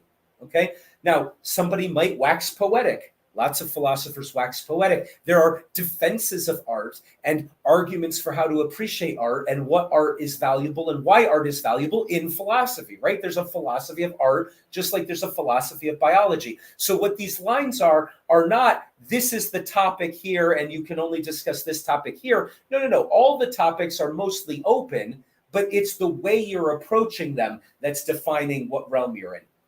And beyond that, there are characters, like I said before, who have one foot in one realm and one foot in the other. And that's terrible unless they're doing both really well. And the ones who are doing both really well are amazing, amazing thinkers. And we look at them in years 2 and 3 a lot. So I'm going to take that away now and go back to what we were doing. But I think that mostly answers the question, yes? I mean, it provides an answer. Nobody has to agree with any of that nonsense I just said. You can say, oh, I think that's nonsense. The only truth is propositional. The only meaning is what we define through philosophy. And, and science is just really what philosophy is too. And, you can think however you want to about that. And we can have debates about that all you want. But to answer the question of, well, wait a minute, where's the space for doing philosophy if we're all supposed to be scientismists right now in our day and age? Is that, well, the point of philosophy is to be free of what your culture is telling you you're supposed to be, and to actually transcend all of that and be beyond it. And I personally believe that philosophy is much more valuable than science. And if you told me, I mean, this is going to horrify people. I'm glad I don't have to make this choice. But if you told me that all of the science books were going to be burned by some alien ray, or all of the philosophy works, I would say burn the science ones. We could rebuild that. We can rebuild that eventually. That's super valuable, and everybody knows why it's valuable. But let's keep the philosophy. It's more fundamental. Go ahead. Would you feel the same way if, let's say, versus burning all the art, because that philosophy, you need to have the art, you need to have the music to develop philosophy, right? So you would say that the art is more valuable than the philosophy, I'd say, as a base, to be able to get back to philosophy, to be able to get back to science. Yeah, I mean, this is more blasphemous than what I said before. And in this course, obviously, I value philosophy. We've been doing it for months, and we've been reading everything of Nietzsche's Zarathustra. Right. We've been reading Plato's Republic. Obviously, I value philosophy. Here's a blasphemous thing. Yeah, I'd say keep the art. I'd say keep the art. I'd say, look, we can rework out how to think. There will be a genius in this camp, and there will be a genius in that camp. It'll only take us a couple thousand years to rebuild all of these types of thoughts. I mean, not perfectly, and we'd have to weep over what we lost, and it would be terrible, just like we already weep over all the libraries and books that we've lost from ancient Greece and all of that. I'm not disagreeing with any of that. But yeah, I would say the cave paintings from 250,000 years ago started something. And they added 250,000 years. If we lose all of that, we're in a much worse place for moving forward than if we lose the stuff we've been relying on for 2,000 years. I would say that, yeah. That's pretty blasphemous. Feel free to argue against it. And if you can convince me, I kind of would be happy to put philosophy back on top again. But to honestly answer your question, yes, keep the cave paintings. It'd be tragic. I mean, it'd be hard to wake up in the morning knowing you've lost all of Plato and everything. But yeah, keep the cave paintings. Right. I'm just thinking. What would you start from? Well, you'd have a long way to go. I mean, you'd have a long way to go because part of the problem is this philosophy thing is advanced by amazing thinkers, and they exist in a cultural framework that's made possible by the arts. So here's something that somebody said to me the other day. This will explain it. I said, we were a bunch of rock-wielding, poop-throwing apes, and then these stories and these artistic sculptures and all of this turned us into cathedral builders and pyramid builders. And this person said, well, I think you're underestimating how much doctors and lawyers added to society and to make civilization. And I thought, you don't know. You don't understand. That is civilization. What the hell do you think is required to get a doctor? Do you know what it takes to get a doctor? You have to have a child whose parents believe that they should dedicate 30 years of their life to something so that they can start contributing to culture, and to instill that in the child. The child has to be born with the right instincts to even want to do something like that. I mean, you have no idea how much goes into making it possible to get a doctor. You have to have a culture where there are doctors for the child to emulate, right? The first doctor, Hippocrates, he did something, and now we've had enough of them that we can have this thing moving forward. But to get Hippocrates, what do you think it took to get Hippocrates?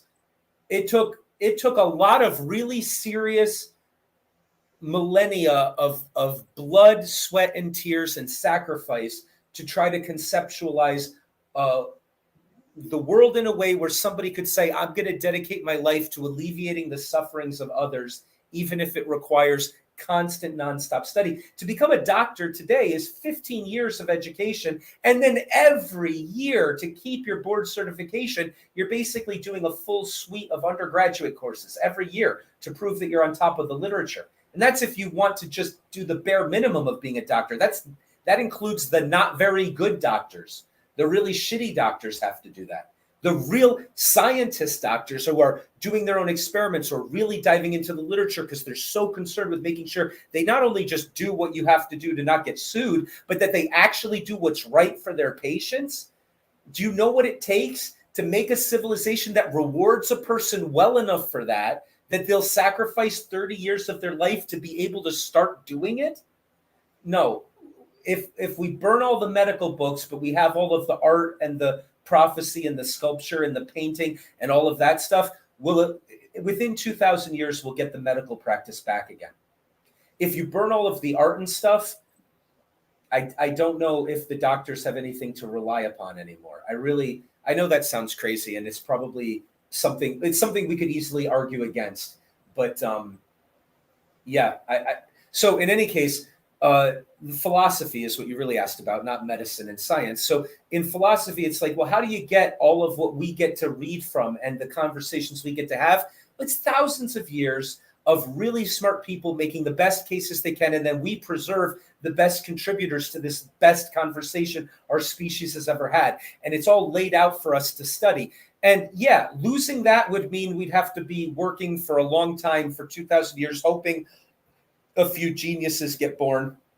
And all of that would take a long time to rebuild. Absolutely, for sure, it would be tragic. I don't think we could survive without the art that made it all Mhm. possible. So yeah, anyway, that's my case. Well, no, I was just thinking of there would be a counter argument if you did get rid of the art. You could redo the art. Well, yeah, but I mean, that's, as we've seen over our history, these elite artists, these elite minds are, it seems to be much fewer than there were. Well, maybe now you could argue than philosophers, right? And then there's fewer great artists or revered artists than there are philosophers. There's fewer revered philosophers than there are, let's say, people of science. Much more abundance of those folks, right, than there are philosophers. So I'm saying I don't know what the counter argument would be. I would have to agree that it does. It would stem from the art, and if not, then I don't know what the counter argument would be. Well, so there are counter arguments, and so if we don't have one, then I can make a counter argument, and you could just say, well, that's all well and good, but we philosophers understand that truth is propositional, and the art is entertaining. It's a spectacle. It gives you something to look at and to pass the time, but it doesn't tell you the truth because it's not telling you anything because it's not propositional. And that's sort of the fad. That's sort of the popular perspective right now regarding all of that. And so they would say, look, you made a really big mistake when you said burn all of the philosophy books because it'll only take us 2,000 years to rebuild that. You left us with nothing. The art wasn't telling us anything. And so, that's what some people think. Well, you could have the argument that the earth is art, the sunset, the trees you're looking at, you could philosophize on that. You necessarily wouldn't need a painting on the wall or a sculpture or a building to be able to have philosophy. Yeah, that's the suspicion. That's what I would say. Probably the majority of philosophers in most philosophy departments would side with that, and that's where I think they're wrong. And this is an awesome. I have this debate. I've been having it for 6 years with one individual. It's a really, really good conversation. No, he and I, we have this conversation all the time, and we've really sophisticated both our perspectives, and it's really a beautiful thing. But he's challenged me a lot, and I've become more convinced that what you're looking at right now, this painting on a cave wall, you can't reproduce that. That happened 250. I don't know when it happened. Let's say it happened 115,000 years ago, and you can stare at it in silence for about 3 hours, and it's shouting things at you. It's really shouting things at you about who you are and your place in the world. I'll tell a quick story. So I talk more about these things in the second year first course, but let's talk about them here real quickly. To understand that mythopoetic realm and why I think philosophy relies upon it and is nested within it, and science within philosophy like that, I make this argument to defend the mythopoetic, and I say, let's get in a time machine. Let's go back 200,000 years. Let's go to some bear caves. I don't know if there were people living in areas with bear caves back then. I don't know. That's not the point. Let's go back to a time where there's bear caves and there's bear cave tribes. They've got these rituals. They're always warring with neighboring tribes. They have to kill the fucking bears just to live in the damn caves. Excuse my language. It's a rough existence. And let's go find the king, the leader of one of these tribes. Man, is he loved by all of the people in his tribe. The men love hunting with him. They become better hunters when they hunt with him. The women love him. He distributes the goods of the hunt. He's just sort of ruling over everybody well, and everybody's thriving. Why? Because he's a son of a bitch.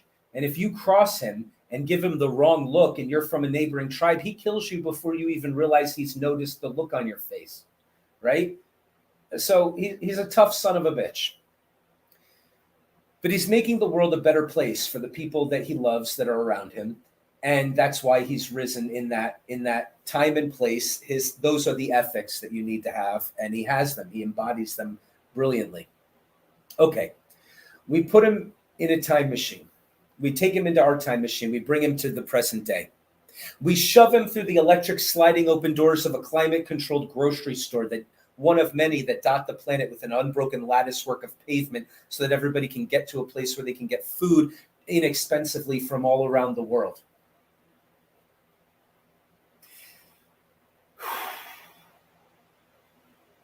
He has nothing to say. His jaw hangs open. And then finally he looks at us and he says, we did it. We did it. We made heaven. All of the sacrifice, all of the bloody fingernails clawing up for thousands of however long it took, we made heaven. We're already in heaven. We did it. He wouldn't have a better word for it. There would be no other way for him to conceptualize it. Now, you and I know that we're not in heaven. We know that there's a lot of work to do. But it's important for us to remember where we got to and what sort of bloody sacrifice was necessary for how long in order to get us where we're at right now, so that we can keep aiming upwards. Now, there's a second part to the story. We leave the grocery store, we hand him an iPad, he learns how to use it in about 10 fucking minutes, and in 2 weeks, he probably takes over the frickin' world. Whereas, if we put him back in the time machine and we go back to his time and we decide we're going to spend some time there, you and I are dead within about 2 hours, definitely within 2 weeks. Okay? The people back then had to pay such careful attention to who they were and what populated their surroundings, what sort of personal forces surrounded them, or they were dead. You and I are living in luxury because of all of those tens of thousands, hundreds of thousands of years of building things like law and medicine and all of this stuff that came from dreaming and art and imagining being in a heaven before you can start making something like a heaven.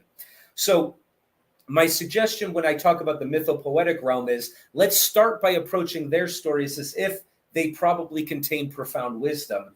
And then let's look at that. Now, that's not the point of this course. The point of this course is philosophy. So in the second year, we actually spend a decent amount of time in our philosophy courses talking about that mythopoetic realm so that we understand where philosophy is nested within that and what philosophy can do that those things can't do. And it's very powerful, just like science can do some powerful things that philosophy can't do. Philosophy can do many, many powerful things that, and in a much shorter amount of time than you're going to get with thousands and thousands of years of suffering and war and borrowing and telling stories and only remembering what's memorable about the story and altering and borrowing from someone else's story and warring with a neighboring tribe so that the person whose culture has stories that orient them in the world less well than you all fucking die a bloody death. And of course there's catastrophe and accident and all of that and earthquake and volcanoes and all sorts of horrible things.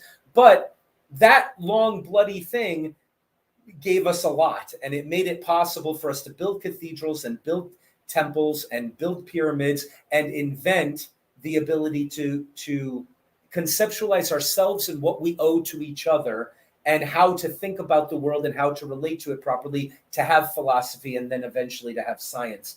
Again, I'm just making a case for all of this. We don't really need to talk about this so much in this course because we're not really going to be concerned with mythopoetry.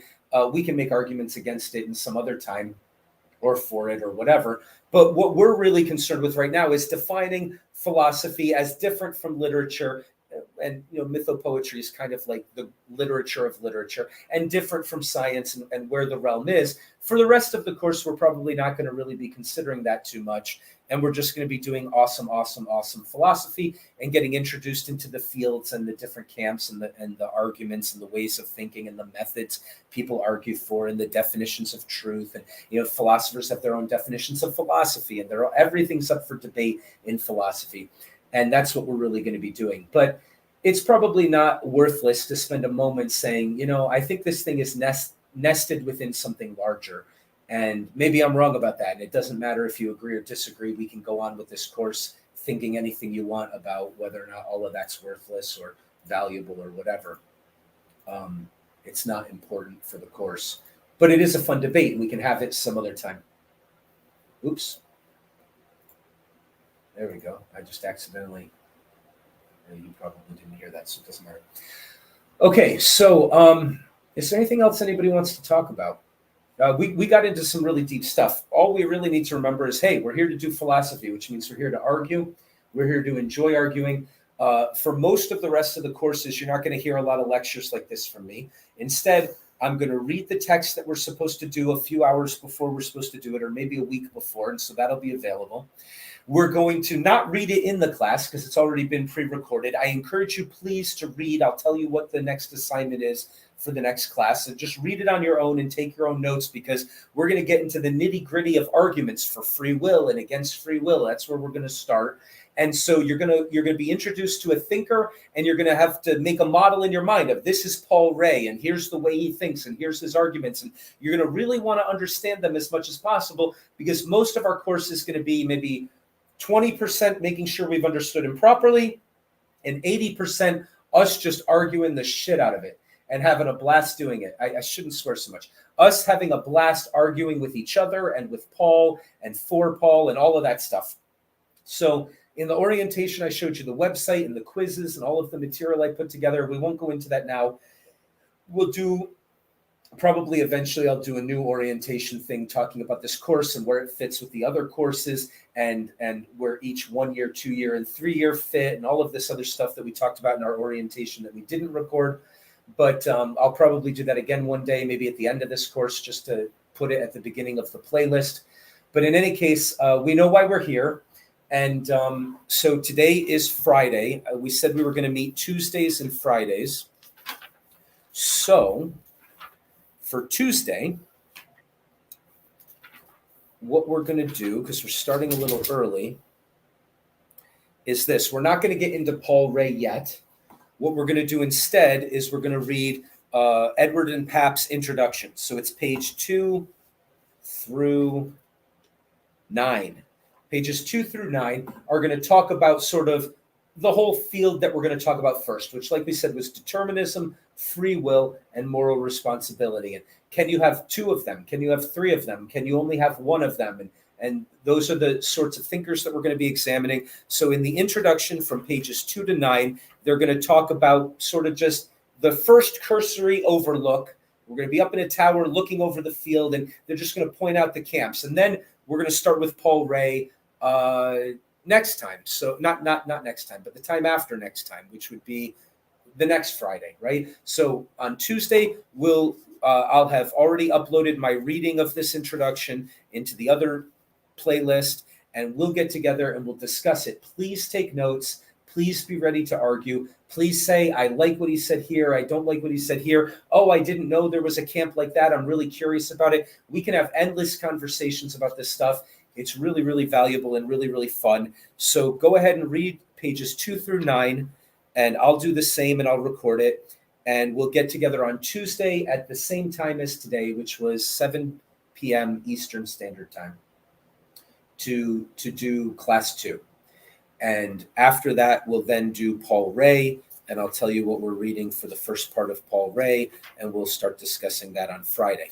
So for Tuesday, read pages 2 through 9. Anything else? Okay, I'm going to end the broadcast. I'm going to end the recording, and we'll do our little after show conversation together, and then we'll say goodnight probably pretty quickly. Thank you for coming, and we'll see you next time.